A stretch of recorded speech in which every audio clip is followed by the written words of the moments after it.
Welcome to A9 TV. ముందుగా headlines చూద్దాం. ఢిల్లీలో మోదీ 1 లక్ష కోట్ల RDI పథకం ప్రారంభం. పరిశోధన అభివృద్ధికి మోదీ భారీ నిధుల కేటాయింపు. యువత ప్రతిభే దేశ భవిష్యత్తు. మోదీ ప్రేరణాత్మక ప్రసంగం. కొత్త R&D కేంద్రాలు, స్టార్టప్లతో భారత సాంకేతిక శక్తి పెరుగుదల. జోగి రమేష్ కుటుంబంపై కేసు నమోదు. ఆసుపత్రి వద్ద ఉద్రిక్తత. భార్య కుమారులు వచ్చాక ఉద్రిక్తత పెరిగిందని పోలీసులు నివేదిక. వైసీపీ కార్యకర్తల గుమికూడడంతో తోపులాట కలకలం. కేసు రద్దు డిమాండ్తో జోగి అనుచరుల ఆందోళన. గురుకుల ప్రిన్సిపల్ పై విద్యార్థినుల ఆగ్రహం. బీర్ తాగిందంటూ ఆరోపణ. ఫీజుల పేరుతో డబ్బు వసూలు చేస్తోందంటూ విద్యార్థినుల నినాదాలు. మా భవిష్యత్తు నాశనం చేస్తున్నారని విద్యార్థినుల ఆందోళన. జిల్లా విద్యాధికారి దర్యాప్తు ఆదేశాలు. విద్యా వ్యవస్థలో కలకలం. పాలకొల్లులో తుఫాన్ బాధితులను పరామర్శించిన మంత్రి నిమ్మల. చేనేత కుటుంబాలకు బియ్యం, నిత్యావసరాలు అందజేసిన మంత్రి. ప్రజాప్రభుత్వం వేగంగా స్పందిస్తోందని నిమ్మల వ్యాఖ్య. పునరావాస చర్యలు వేగవంతం చేయాలని అధికారులకు ఆదేశం. చేవెళ్ల ప్రమాద బాధితులకు 5 లక్షల పరిహారం. మంత్రి పొన్నం. ఆసుపత్రిలో గాయపడిన వారిని పరామర్శించిన మంత్రి. అత్యుత్తమ వైద్య సేవలు అందించాలని ఆర్టీసీ అధికారులకు ఆదేశం. ప్రభుత్వం బాధితుల పక్కన నిలుస్తోందని పొన్నం భరోసా. ఇక వార్త వివరాల్లోకి వెళ్తే, ఢిల్లీలో జరిగిన కార్యక్రమంలో ప్రధాని నరేంద్ర మోదీ పరిశోధన అభివృద్ధి పథకానికి 1 లక్ష కోట్ల నిధులు కేటాయించినట్లు ప్రకటించారు. ఈ నిధులు దేశ యువత, శాస్త్రవేత్తలు, పరిశోధకులకు కొత్త అవకాశాలు కల్పిస్తున్నాయని తెలిపారు. భారత పరిశ్రమల్లో R&Dని బలోపేతం చేసి ప్రపంచ పోటీలో ముందంజలో ఉండాలన్నదే లక్ష్యమని ఆయన చెప్పారు. ఈ పథకం ద్వారా ప్రైవేట్ రంగం భాగస్వామ్యంతో కొత్త స్టార్టప్లు, సాంకేతిక సంస్థలు ఆవిర్భవిస్తాయని పేర్కొన్నారు. మీ ప్రతిభే దేశానికి శక్తి, మీ ఆవిష్కరణలే భారత భవిష్యత్తు అని మోదీ ప్రేరణాత్మకంగా పేర్కొన్నారు. కొత్త పరిశోధనా కేంద్రాలు, ఇన్నోవేషన్ హబ్లు దేశవ్యాప్తంగా ఏర్పడతాయని తెలిపారు.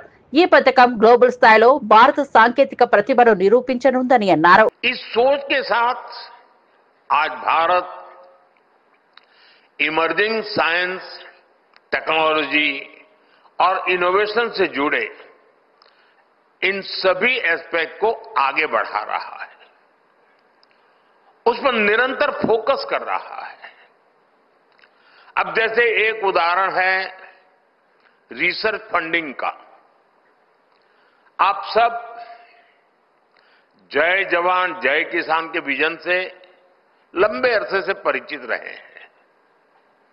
रिसर्च और फोकस करते हुए हमने उसमें जय विज्ञान और जय अनुसंधान भी जोड़ा है. हमने अनुसंधान नेशनल रिसर्च फाउंडेशन बनाया है ताकि हमारी यूनिवर्सिटीज में रिसर्च और इनोवेशन को स्केल अप किया जा सके. इसके साथ साथ हमने रिसर्च डेवलपमेंट इनोवेशन स्कीम भी शुरू की है और इसके लिए 1 लाख करोड़ रुपए की राशि तय की गई है.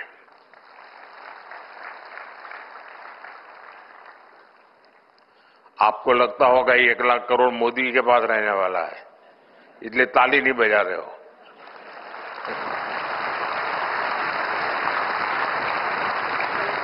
ये 1 लाख करोड़ रुपया आपके लिए है, आपका सामर्थ्य बढ़ाने के लिए है, आपके लिए अवसर के नए द्वार खोलने के लिए है. हमारा प्रयास है कि प्राइवेट सेक्टर में भी रिसर्च एंड डेवलपमेंट को बढ़ावा मिले. पहली बार हाई रिस्क और हाई इंपैक्ट प्रोजेक्ट के लिए कैपिटल भी उपलब्ध कराई जा रही है. మాజీ మంత్రి జోగి రమేష్ ను వైద్య పరీక్షల కోసం తరలించిన సందర్భంగా ఆసుపత్రి వద్ద ఉద్రిక్త పరిస్థితులు నెలకొన్నాయి. భార్య శకుంతల, కుమారులు రాజు, రోహిత్ ఆసుపత్రికి చేరుకోవడంతో పెద్ద సంఖ్యలో వైసీపీ కార్యకర్తలు గుమికూడారు. పోలీసులు పరిస్థితిని నియంత్రించే ప్రయత్నంలో తోపులాట జరిగింది. ప్రభుత్వ ఆసుపత్రి ఆస్తుల ధ్వంసానికి కారణమయ్యారన్న ఆరోపణలపై జోగి కుటుంబంపై కేసు నమోదు చేసినట్లు అధికారులు తెలిపారు. ఈ ఘటనతో ఆసుపత్రి పరిసరాల్లో కొద్దిసేపు ఉద్రిక్తత నెలకొంది. రాజకీయ వర్గాలు ఈ చర్యను ప్రతీకారంగా చూస్తున్నాయి. మరోవైపు జోగి కుటుంబ అనుచరులు కేసు రద్దు చేయాలని, అధికారుల అన్యాయానికి వ్యతిరేకంగా ఉద్యమం ప్రారంభించాలని హెచ్చరించారు. పోలీసులు భద్రతను కట్టుదిట్టం చేశారు.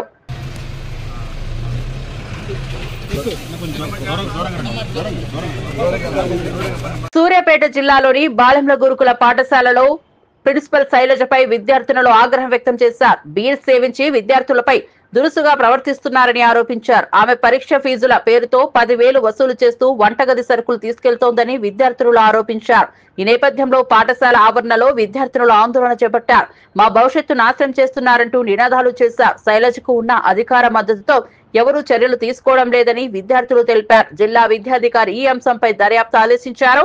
విద్యార్థుల ఆరోగ్యం భద్రత దృష్ట్యా వెంటనే చర్యలు తీసుకుంటామని అధికారులు హామీ ఇచ్చారు. ఈ ఘటనతో జిల్లా విద్యా వ్యవస్థలో కలకలం రేగింది. ఆమె ఏ కాలేజ్ లో అయినా ఈ కరప్షన్ ఆపదని మాకు అర్థమైంది. ఇంత ముందు కూడా సూర్యాపేట కాలేజ్ లో బీర్లు తాగుతున్నారని చెప్పేసి ఇష్యూ మీ అందరికి తెలిసే ఉంటది. ఆ ఇష్యూ అయినాక మా దగ్గరికి ట్రాన్స్ఫర్ చేస్తే మా దగ్గరకు వచ్చి 1 year అయిపోతుంది సార్. వచ్చినప్పటి నుంచి మెస్ లో నుంచి సామాన్లు తీసుకోవడం, పెళ్ళైన వాళ్ళ దగ్గర ఫీజు కలెక్ట్ చేయడం, 10,000. ఒక ఆమె పెళ్లి కట్నం ఎంత పెట్టినావు అంటే ఒక సర్టెన్ అమౌంట్ చెప్తే అన్న నుంచి నాకు సగం ఇయ్యు పైసలు, నువ్వు ఎగ్జామ్ రాయాలంటే అంత సగం పైసలు ఇవ్వాలని డిమాండ్ చేస్తుంది సార్. ఫీజులు తీసుకున్న వాళ్ళకి అసలు ఆమె ఫీజే కట్టకుండా అడ్మిషన్ ఫీ కట్టినా దోస్తు ఫీ కట్టినా 4-5 వేలు కట్టించుకుంటుంది సార్. అది కూడా డైరెక్ట్ ఆమె కొట్టించుకోదు, హౌస్ మేడం వాళ్ళకి కొట్టించుకొని ఆమె అకౌంట్ కి ట్రాన్స్ఫర్ చేయించుకుంటది. చాలా మేడం వాళ్ళు ఆ కాలేజ్ లో చాలా మేడం వాళ్ళు ఆ మేడం కి చాలా సపోర్ట్ చేస్తున్నారు. ఆ మేడం కి చాలా మంది సపోర్ట్ ఉన్నారు. బయట కూడా చాలా పవర్ ఉందంట. మమ్మల్ని బెదిరించారు. ఇంకోటి ఏమంటే మమ్మల్ని అన్నారు, నా మీద కేసు పెట్టుకోండి, ఏం చేసుకుంటా చేసుకోండి, నేను కూడా ఎస్సీనే, నేను కూడా మాదిగానే, నేను కూడా అంబేద్కర్ బిడ్డనే అని ఆమె అన్నది. మేము కూడా అంబేద్కర్ బిడ్డనే, మేము కూడా వేసలేము. మీరు ఇంత పెద్ద పొజిషన్ నుండి ఎంత కరప్షన్ చేస్తారు. మళ్ళీ Group 1 ఆఫీసర్ అంట సార్. ఏ Group 1 ఆఫీసర్ సార్? ఇదే సార్ గవర్నమెంట్ చేసేది. గవర్నమెంట్ అసలు పైసలు లేకు. మేము వచ్చింది పేదవాళ్ళమి, ఇక్కడ వచ్చింది మేము వచ్చింది ఇక్కడ ఫీజు కోసం. మళ్ళీ గవర్నమెంట్ ఇవ్వకపోతే మేము ఏడుకోవాలి. పాలకొల్లులో తుఫాన్ ప్రభావిత ప్రాంతాలను మంత్రి నిమ్మల రామానాయుడు పర్యటించి బాధిత కుటుంబాలను పరామర్శించారు. తుఫాన్ కారణంగా నష్టపోయిన 490 చేనేత కుటుంబాలకు 50 కిలోల బియ్యం, నిత్యావసర సరుకులు అందజేశారు. ప్రజల సమస్యలు తెలుసుకుని అధికారులు తక్షణ చర్యలు తీసుకోవాలని ఆదేశించారు. తుఫాన్ వల్ల ఎటువంటి ప్రాణ నష్టం జరగకూడదని ముందస్తు చర్యలు కొనసాగించాలని సూచించారు. వైసీపీ ప్రభుత్వ కాలంలో ఇలాంటి విపత్తుల సమయంలో చర్యలు లేకపోయాయని, ఇప్పుడు ప్రజాప్రభుత్వం వేగంగా స్పందిస్తోందని అన్నారు. పునరావాస చర్యలను వేగవంతం చేయాలని అధికారులు సిద్ధమయ్యారు. ప్రజలు మంత్రి సహకారానికి కృతజ్ఞతలు తెలిపారు.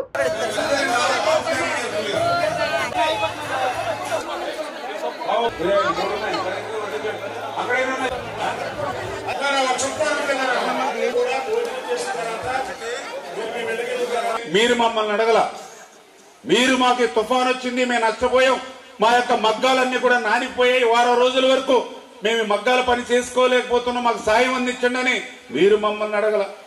మేము కూడా ఈ రకమైన నష్టం జరిగింది, వీళ్ళకి సాయం చేయాలని మేము ముఖ్యమంత్రిని అడగల. కానీ ముఖ్యమంత్రి గారికి తెలుసు అకాల వర్షాలు వస్తే ఏం జరుగుతుంది, తుఫాన్లు వస్తే ఏం జరుగుతుందో తెలుస్తున్నటువంటి వ్యక్తి ఈ రాష్ట్రానికి ముఖ్యమంత్రిగా ఉన్నాడు. కాబట్టి తీరం దాటినటువంటి మరుసటి రోజే ఆయన తూర్పు గోదావరి జిల్లా వచ్చి కోనసీమ జిల్లాలో పర్యటించి ఆ రోజే చెప్పాడు, ఎవరైతే చేనేత మగ్గాలు ఉన్నటువంటి వేవర్స్ ఎవరైతే ఉన్నారో వాళ్ళందరికీ కూడా 50 కేజీల బియ్యం, అదేవిధంగా 1 కేజీ మంచి నూనె, 1 కేజీ కందిపప్పు, 1 కేజీ పంచదార, అదేవిధంగా ఉల్లిపాయలు, బంగాళదుంపలు వాళ్ళకి అందచేయాలి. ఈ ముఖ్యమంత్రి, ఈ ఉప ముఖ్యమంత్రి, ఈ ప్రధానమంత్రి మీకే సాయం అందించాలి, ఏ రకంగా మిమ్మల్ని మళ్ళీ ముందుకు తీసుకెళ్లాలనే దాని మీదే ఈ రోజు మన ప్రభుత్వానికి ఉన్నటువంటి మరి పనిచేసేటువంటి తనానికి ఇది ఒక నిదర్శనం అని చెప్పి మీ ద్వారా తెలియజేసుకోండి. ఇక్కడ ఎన్టీఆర్ టిట్కో ఇళ్లు ఉన్నాయి. వేరే ఎన్టీఆర్ టిట్కో ఇళ్లు ఆ రోజు మన ప్రభుత్వం 19 తర్వాత కంటిన్యూ అయ్యి ఉంటే ఇవాళ టిట్కో ఇళ్ళన్నీ మీ చేతిలో భద్రంగా ఉండేది, మీరు ఆ ఇళ్లలోకి వెళ్లి కాపురం చేసి ఉండేవారు. కానీ దురదృష్టం ప్రభుత్వం మారింది. ఎంత నష్టం జరిగిందో ఒక్క నిమిషం ఆలోచించండి. మీరు 14-19లో మీకు 6 లక్షల ఖర్చు పెట్టి మీకు ఇల్లు నిర్మాణం చేశాం. 19-24లో వాళ్ళు ఏం చేశారు? వాళ్ళు కూడా చేశారు పాపం. ఏం చేశారు? మేం కట్టినటువంటి మీ ఇంటిని మిమ్మల్ని బ్యాంకుల దగ్గర తీసుకెళ్లి తాకట్టు పెట్టి 6 లక్షల రూపాయలు తీసుకున్నారు. అంటే మేము 6 లక్షల రూపాయలు విలువ మీకు ఇచ్చాం, 6 లక్షల రూపాయల అప్పు వాళ్ళు మీకు ఇచ్చారు. ఎంత తేడా ఉందో మీరు ఒక్కసారి అర్థం చేసుకోండి. అంటే ప్రభుత్వం మారితే మరి ఏ రకమైన ఇబ్బంది వచ్చిందో. మనం వేసేటువంటి ఓటు అభివృద్ధి. జనగాం జిల్లా కలెక్టర్ రిజ్వాన్ బాషా తుఫాన్ ప్రభావిత పంట ప్రాంతాలను పరిశీలించారు. కొడకండ్ల, పాలకుర్తి మండలాల్లో పంట నష్టాల వివరాలు సేకరించి రైతులతో మాట్లాడారు. ప్రతి దెబ్బతిన్న పంటను నమోదు చేసి పరిహారం అందేలా చర్యలు చేపడుతున్నట్టు చెప్పారు. ధాన్యం తేమ సమస్యలపై కొనుగోలు కేంద్రాలు ముందస్తుగా చర్యలు చేపట్టాలని ఆదేశించారు. రైస్ మిల్లులు అధికారులు సమన్వయం కలిగి రైతులకు సకాలంలో సహాయం అందించాలన్నారు. ప్రభావం వల్ల కొన్ని క్రాప్స్ అనేవి డ్యామేజ్ అవ్వడం వల్ల ప్రెజెంట్ ఫీల్డ్ లెవెల్లో ఎన్యూమరేషన్ అనేది గౌరవ ముఖ్యమంత్రి గారు ఆదేశాల ప్రకారము ప్రతిదీ క్రాప్ డ్యామేజెస్ అన్ని కూడా ఫీల్డ్ లెవెల్లో అసెస్మెంట్స్ ఫోటోగ్రాఫ్స్తో పాటు వాళ్ళ యొక్క బ్యాంక్ డీటెయిల్స్ కూడా తీసుకుంటున్నాము. అందులో భాగంగా కొన్ని paddy fields and cotton and also some tomato fields ఈరోజు రైతుల సమక్షంలో విజిట్ చేయడం జరిగింది. వారి యొక్క ఎన్యూమరేషన్ చేస్తూ 33% కన్నా డ్యామేజ్ ఉన్న క్లాస్ ప్రకారం అండ్ రూల్స్ ప్రకారం ఏవైతే ప్రొవిజన్స్ ఉన్నాయో దాని ప్రకారం కూడా అసెస్మెంట్ చేసుకొని వారికి గవర్నమెంట్కి ప్రతిపాదన పంపించడం జరుగుతుంది. రైతులందరూ కూడా వారి యొక్క ఎన్యూమరేషన్ అనేది ఏఈఓస్ రైతు భరోసా యాప్ ద్వారా చేస్తున్నాం కాబట్టి ప్రజెంట్ అందరూ కూడా జిల్లాలో ఉన్న ప్రతి మండల అగ్రికల్చర్ ఆఫీసర్ నుంచి ఏఈఓస్ అందరూ కూడా విస్తరణ అధికారులు అందరూ కూడా ఫీల్డ్ లెవెల్లో ఉన్నారు. ఈ యొక్క ఎన్యూమరేషన్ కంప్లీట్ చేసుకొని జనగాం జిల్లాలో ఉన్న క్రాప్ డ్యామేజ్ అసెస్మెంట్ ప్రభుత్వానికి పంపించడం జరుగుతుంది. Thank you. మంత్రి ఉత్తమ్ కుమార్ రెడ్డి ఎస్ఎల్బీసీ టన్నెల్ పనులను ఆధునిక సాంకేతిక పరికరాలతో తిరిగి ప్రారంభించనున్నట్లు ప్రకటించారు. 4,600 కోట్ల ఖర్చుతో ఈ ప్రాజెక్టును పూర్తి చేయాలని లక్ష్యంగా పెట్టుకున్నట్లు తెలిపారు.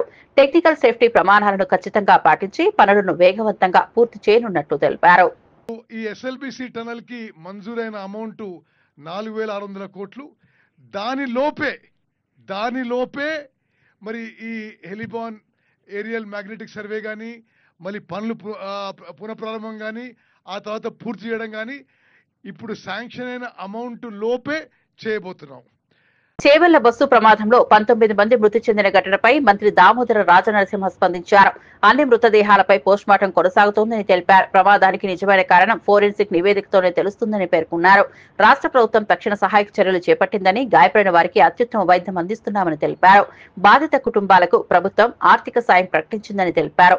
ఈ ఘటన మరలా జరగకుండా చర్యలు తీసుకుంటామని హామీ ఇచ్చారు. దురదృష్టకరమైన సంఘటన జరిగింది. అందులో 70 మంది అక్కడి నుంచి ప్రయాణం చేస్తాం తాండూరు నుంచి హైదరాబాద్కు. ఇదేమో కంకర టిప్పరు. ఇందులో ఒక కర్ణాటక మహిళ, మహారాష్ట్రన్ డ్రైవరు ఇందులో ఉన్నారు. ఇంకా ఇంజరీస్ పట్నం మహేందర్ రెడ్డి హాస్పిటల్ ట్రీట్మెంట్ జరుగుతున్నది. పోస్ట్ మార్టమ్స్ అనేది ఇప్పుడు ఇంకో ½ అన్ అవర్లో కంప్లీట్ అయిపోతుంది. ఇక్కడ పోతున్నారు అంటే 19 ఇంజరీస్ కూడా 19. ఒక్కరికే కొద్దిగా హెడ్ ఇంజరీ ఉంది, ఒక్కరికి హెడ్ ఇంజరీ, మిగతా అందరూ కూడా నార్మల్ ఇంజరీస్. ఇంకో 5 గుర్తించాలి. మిగతాన్ని కూడా గుర్తించారు. 19 డెడ్ బాడీస్, అందులో 14 అయిపోయినాయి, ఇంకా 5 ఉన్నాయి, గుర్తించాలి. అందులో ఓవరాల్ డ్రైవర్ మహారాష్ట్ర, ప్యాసింజర్లు ఒక మహిళ కర్ణాటక. దురదృష్టం ఇది. 19 మంది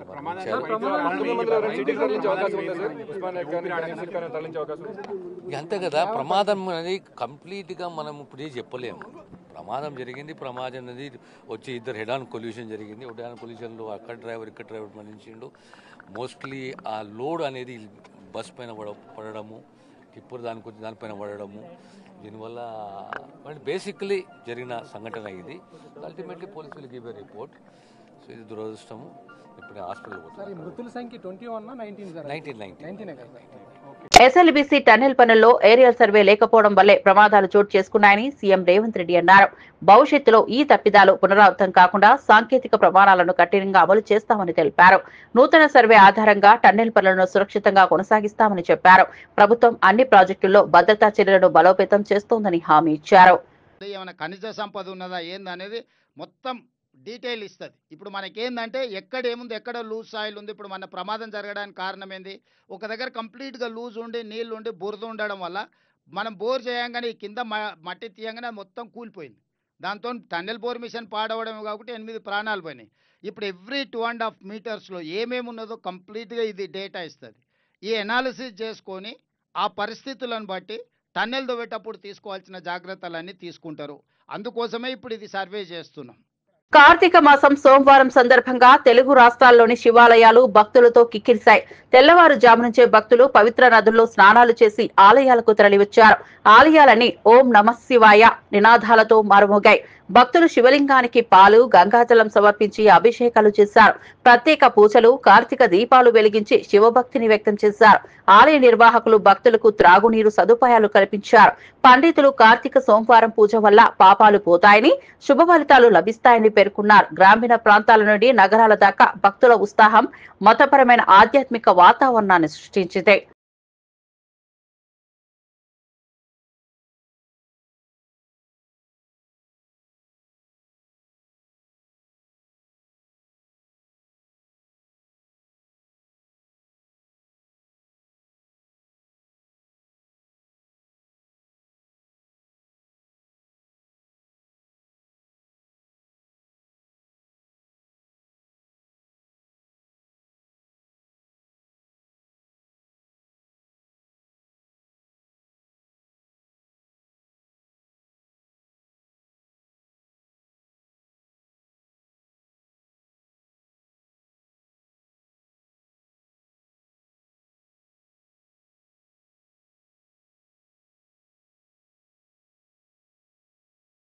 తెలంగాణ ట్రాన్స్పోర్ట్ మంత్రి పొన్నం ప్రభాకర్ చేవెళ్ల ప్రభుత్వ ఆసుపత్రిని సందర్శించి ప్రమాద బాధితులను పరామర్శించారు. 19 మంది మరణించిన ఈ ఘటనపై ఆయన తీవ్ర విచారం వ్యక్తం చేశారు.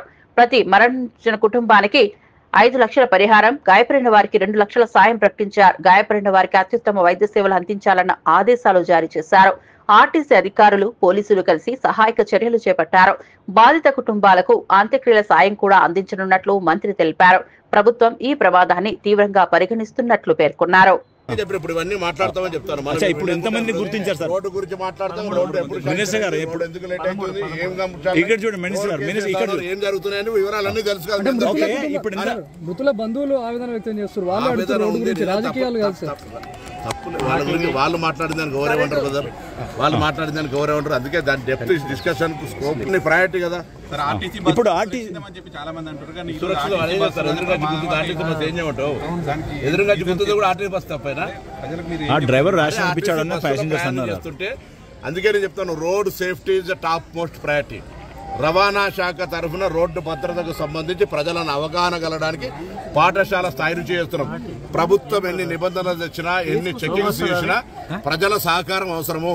నేను తెలంగాణ ప్రజలుగా దేశవ్యాప్తంగా యాక్సిడెంట్లు జరుగుతున్నాయి, 100 మంది చనిపోతా ఉన్నారు. రోజు తెలంగాణ రాష్ట్రంలో 20 మందికి తక్కువకుండా చనిపోతా ఉన్నారు. వాటిని నివారించడానికి డేంజర్ స్పాట్స్ ను రిమూవ్ చేస్తా ఉన్నాం ఆర్ఎండ్బి శాఖతో సమన్వయంగా. అంతేకాకుండా ఎక్కడెక్కడైతే ఫిట్నెస్ కావచ్చు, ఇతరత్ర అంశాల మీద ట్రాన్స్పోర్ట్ డిపార్ట్మెంట్ సీరియస్ గా యాక్ట్ అవుతా ఉంది. బట్ ఇది నెగ్లిజెన్సీ, ఒక ఇన్సిడెంట్ ఒక యాక్సిడెంట్ గా మారినప్పుడు తప్పకుండా దాన్ని విచారణ చేసి అన్ని రకాల చర్యలు తీసుకుంటాం. గుర్తించారు. వాటన్నిటికి సంబంధించిన విషయం లోపల మేము ఫస్ట్ గా టాప్ ప్రయారిటీగా మెడికల్ ట్రీట్మెంట్, 2 చనిపోయినటువంటి కుటుంబాలకు సంబంధించి, దాని తదుపరి అక్కడ ఉన్నటువంటి ఫెడరల్ సంబంధించిన విషయం లోపల ప్రయారిటీ చేస్తారు. దయచేసి గుర్తిస్తా ఉన్నారు, అందరు జరుగుతుంది ఆ కార్యక్రమం. మీరు కొంత మనం ఫెసిలిటేట్ చేస్తే ఆ కార్యక్రమం అందరు సహకరించండి. కార్యక్రమం జరిగిన ఇప్పుడు ఇవన్నీ మాట్లాడతామని చెప్తాను. ఇప్పుడు ఎంతమంది గుర్తించారు సార్? రోడ్డు గురించి మాట్లాడతాం. రోడ్డు మినిస్టర్ గారు ఎప్పుడు ఎందుకు లేట్ అవుతుంది, ఇక్కడ చూడండి మినిస్టర్ గారు ఏం జరుగుతున్నాయని వివరాలన్నీ తెలుసు కదా. ఇప్పుడు మృతుల బంధువులు ఆవేదన వ్యక్తం చేస్తారు. వాళ్ళు రాజకీయాలు కాదు సార్. తప్పు వాళ్ళ గురించి వాళ్ళు మాట్లాడిన దానికి గౌరవం అంటారు కదా. వాళ్ళు మాట్లాడిన దానికి గౌరవం అంటారు. అందుకే దాని డెప్త్ డిస్కషన్ స్కోప్ ప్రయారిటీ కదా. ఇప్పుడు ఆర్టీసీ ఎదురుగా గుర్తుంది కూడా ఆర్టీసీ బస్ తప్పైనా డ్రైవర్ ర్యాష్ అనిపించాడన్న ప్యాసింజర్స్ అన్నారు. అందుకే నేను చెప్తాను, road safety is the topmost priority. రవాణా శాఖ తరఫున రోడ్డు భద్రతకు సంబంధించి ప్రజలను అవగాహన కలగడానికి పాఠశాల స్థాయి నుంచి చేస్తున్నాం. ప్రభుత్వం ఎన్ని నిబంధనలు తెచ్చినా, ఎన్ని చెకింగ్స్ చేసినా ప్రజల సహకారం అవసరము. నేను తెలంగాణ ప్రజలుగా రంగారెడ్డి జిల్లా చేవెళ్ల మండలం సమీపంలో జరిగిన ఘోర బస్సు ట్రక్ ఢీకొన్నట్లో కనీసం 20 మంది ప్రాణాలు కోల్పోయారు. బస్సులో ఉన్న 70 మంది ప్రయాణికుల్లో 30 మంది గాయపడ్డారు. గాయపడిన వారిని చేవెళ్ల ప్రభుత్వ ఆసుపత్రికి తరలించి చికిత్స అందిస్తున్నారు. ప్రమాదానికి ట్రక్ అధిక వేగమే కారణమని అధికారులు తెలిపారు. సంఘటనా స్థలానికి పోలీసులు, రెస్క్యూ బృందాలు చేరుకుని సహాయక చర్యలు చేపట్టాయి. రాష్ట్ర ప్రభుత్వం బాధిత కుటుంబాలకు ఆర్థిక సాయం ప్రకటించింది. స్థానిక ప్రజలు రాత్రంతా ఆసుపత్రి వద్ద చేరి సానుభూతి వ్యక్తం చేశారు. ఈ ప్రమాదం రాష్ట్ర వ్యాప్తంగా తీవ్ర దిగ్భ్రాంతిని రేపింది. అధికారులు దర్యాప్తు ప్రారంభించారు.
మొత్తం కంకర్లు ఉన్నారు జనాలు కంకర్లు అటు సైడ్ మొత్తం పోయారు అటు సైడ్ ఉన్న వాళ్ళు మొత్తం పోయారు కంకర్లో పోయారు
టిప్పర్ బస్సు ప్రమాదంలో 19 మంది మృతి చెందగా 10 మందికి పైగా గాయపడ్డారు. సంఘటన అనంతరం మంత్రి శ్రీధర్ బాబు బాధిత కుటుంబాలను పరామర్శించి ప్రతి కుటుంబానికి 7 లక్షల పరిహారం ప్రకటించారు. గాయపడిన వారికి మెరుగైన వైద్యం అందించేందుకు ఆసుపత్రులకు ఆదేశాలు జారీ చేశారు. పోలీసులు దర్యాప్తు చేపట్టి ప్రమాదానికి కారణమైన డ్రైవర్ నిర్లక్ష్యాన్ని పరిశీలిస్తున్నారు. రాష్ట్ర ప్రభుత్వం బాధిత కుటుంబాలకు అండగా ఉంటుందని తెలిపారు. ప్రజల భద్రత కోసం రోడ్డు నియంత్రణ చర్యలు కఠినంగా అమలు చేస్తామని మంత్రి వెల్లడించారు. పడటం వలన పెద్ద ప్రమాదం జరగడం, చాలా మంది మరణించడం జరిగింది. చాలా దురదృష్టకరం, బాధకరం. ఒక విషాద సంఘటన జరిగింది.